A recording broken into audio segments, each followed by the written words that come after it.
We are following breaking news. CBS News has learned that Hamas has released 16 more hostages, including one American. It is the second successful release of a U.S. citizen since the temporary ceasefire began between Israel and Hamas. President Biden said the American who was released has crossed safely into Egypt. Brian Katulis joins us now for more on this breaking news story. Brian is the Vice President of Policy at the Middle East Institute. Brian, thanks for joining us. Can you walk us through what we know about this most recent group of released hostages?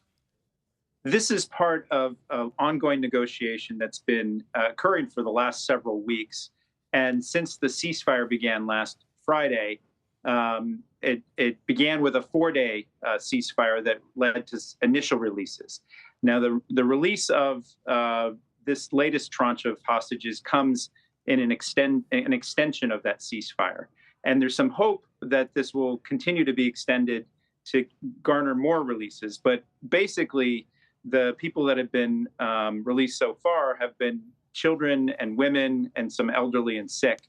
The tougher cases will come in the next tranches if we get there, which is those who are Israeli, who are part of the Israel Defense Forces.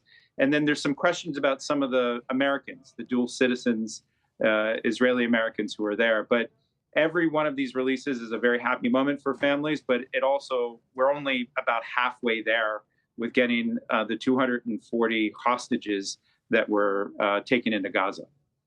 And Brian, as you might be aware, Secretary of State Antony Blinken spoke about not only hostage releases, but the U.S. administration's hope that the ceasefire, temporary though it is, could be extended to achieve two goals: more hostage releases and the arrival of more aid to civilians on the Gaza and the Gaza Strip. Let's take a listen to the Secretary of State.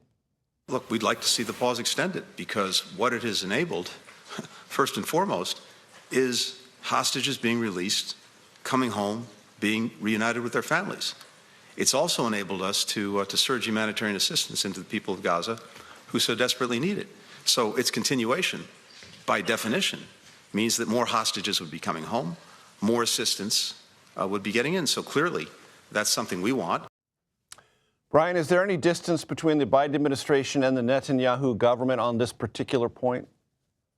Absolutely, there is. There are some ministers in Benjamin Netanyahu's government who have opposed the extension of these ceasefires, two ministers in particular.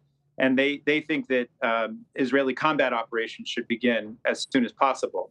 The way I see it is that we're likely to see perhaps a few more days of a temporary ceasefire, but it's quite likely that we'll see more combat and war, unfortunately, be initiated. And that's because if you look at the Israeli stated goals, it's to defeat and eliminate the threat of Hamas.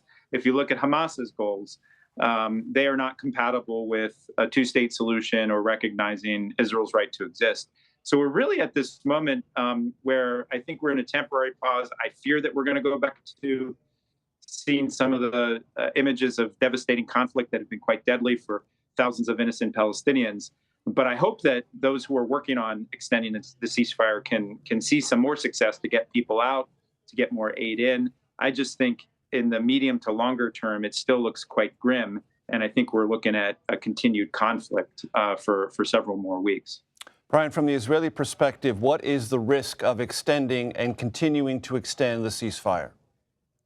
One of the risks is that it allows Hamas and some of its fighters to actually reposition themselves and prepare for the next phase of a conflict.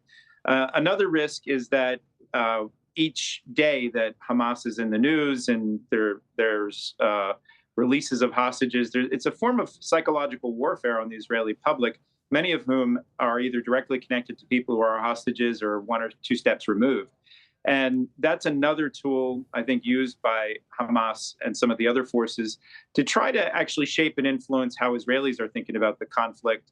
And a third, I think, aspect of it, a risk for Israel, is that inside of the broader Arab world, and I was in the Middle East just a week or so ago, there's a sense that Hamas has seized the narrative with Arab publics, that not only their initial attack, but also the fact that they're in the news, they're getting some sort of achievement from its attack on Israel and then holding these hostages, things that the Palestinian Authority did not ever achieve.